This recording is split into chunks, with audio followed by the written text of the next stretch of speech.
Après la messe, un banquet attendait les fidèles dans la salle paroissiale. À la table d'honneur, les représentants de la paroisse, les curés de la paroisse à la retraite, des religieuses et des membres de la famille. Réginald, le frère de Monseigneur Caron, qui servait la messe quotidienne de la chapelle, a vécu assez longtemps pour participer à la fête du cinquantenaire. Il est mort en octobre après une longue maladie.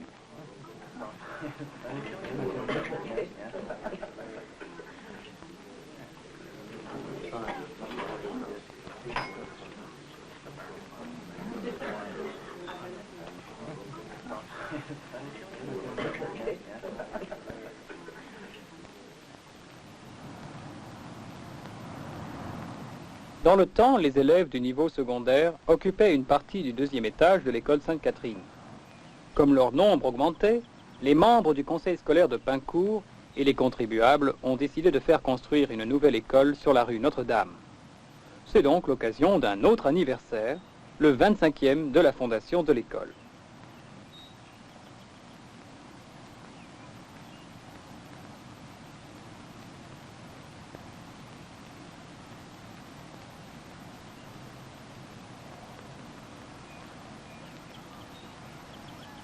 On a commencé par une journée de sport. Pas un des 100 élèves n'a manqué à l'appel pour participer aux nombreuses compétitions de course et d'athlétisme. Nos jeunes élèves tiennent à rester en forme et se dévouent au sport.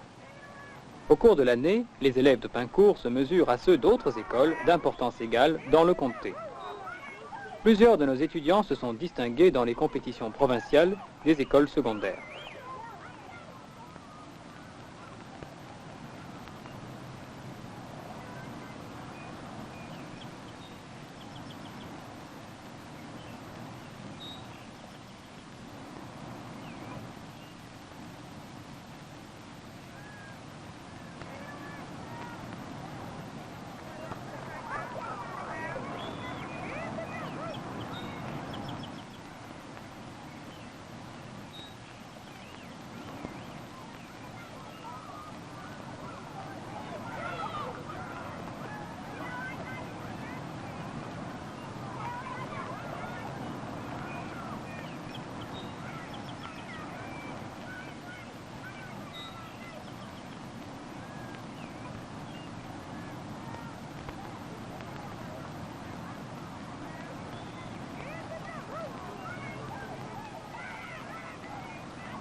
Au mois de juillet, les étudiants font bonne chère d'un festin de hot dogs. Personne n'est resté sur sa faim, grâce à la diligence des maîtres aussi bien que des élèves. Cela se passait dans le parc communal de Pincourt, où les enfants ont fait bon usage du terrain de jeu, tandis que leurs parents et voisins conversaient, entre deux bouchées, de Ballpark Franks.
Les courses au sac étaient ouvertes à tous les âges. On avait créé plusieurs catégories pour accommoder tout le monde. Pour d'autres, les cours de tennis construits depuis peu offraient de nouveaux plaisirs au fond du parc.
Pendant plusieurs années, l'école secondaire de Pincourt s'est illustrée par sa participation pleine et entière à l'organisation des cadets de l'armée canadienne. En dépit de la dissolution officielle du régiment en 1978, nous avons tenu à commémorer leur glorieux passé en présentant ici la dernière revue des troupes. Non moins de 3 fois, le peloton de Pincourt a obtenu le bouclier de Strathcona, marque d'excellence accordée aux meilleures unités du régiment. Pincourt s'est porté au front de la lutte pour les droits de la femme en admettant les filles dans la revue annuelle des troupes. Elles y faisaient des démonstrations de secourisme et d'aptitude physique et couronnaient la journée par des danses ethniques. Par après, elles ont obtenu le droit de porter fusil et de participer aux manœuvres et aux autres exercices militaires.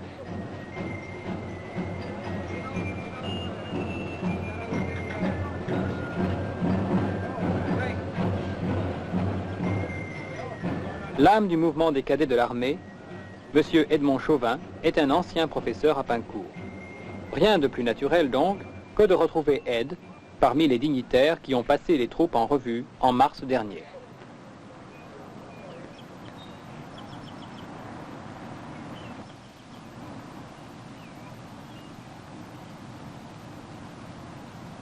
Le 10 juin.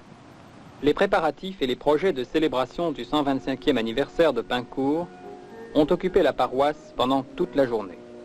Ce sont les chevaliers de colon du 4e ordre de l'Assemblée de Saint James qui ont formé la garde d'honneur pour la procession d'entrée dans l'église. Il ne restait pas une place assise pour la célébration de la messe solennelle.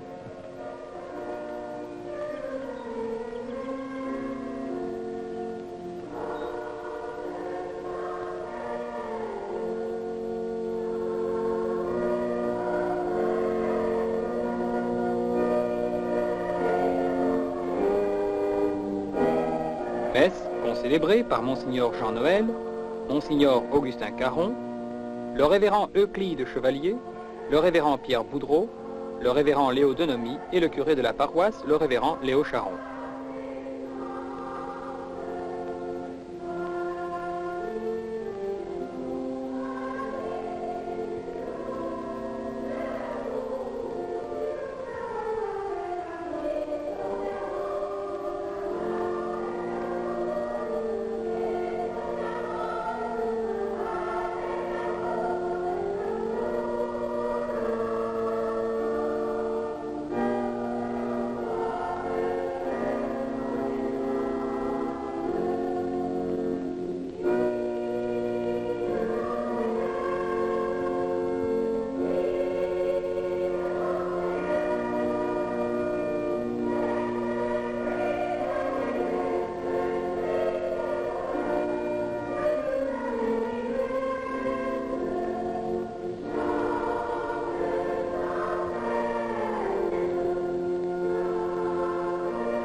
l'offertoire, les anciens de la paroisse ont apporté non seulement l'eau et le vin consacrés à la messe, mais aussi le produit de la moisson, des gerbes de blé, de soya, des épis de maïs et des petits pains courts.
Il y a 25 ans, le prêtre tournait le dos à la congrégation et parlait en latin.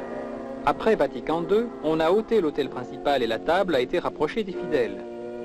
On a également supprimé la balustrade de l'autel et la communion se donne de la main à la main. Le chœur chante en français ou en anglais. De nos jours, les fidèles ne chantent plus guère les hymnes latins.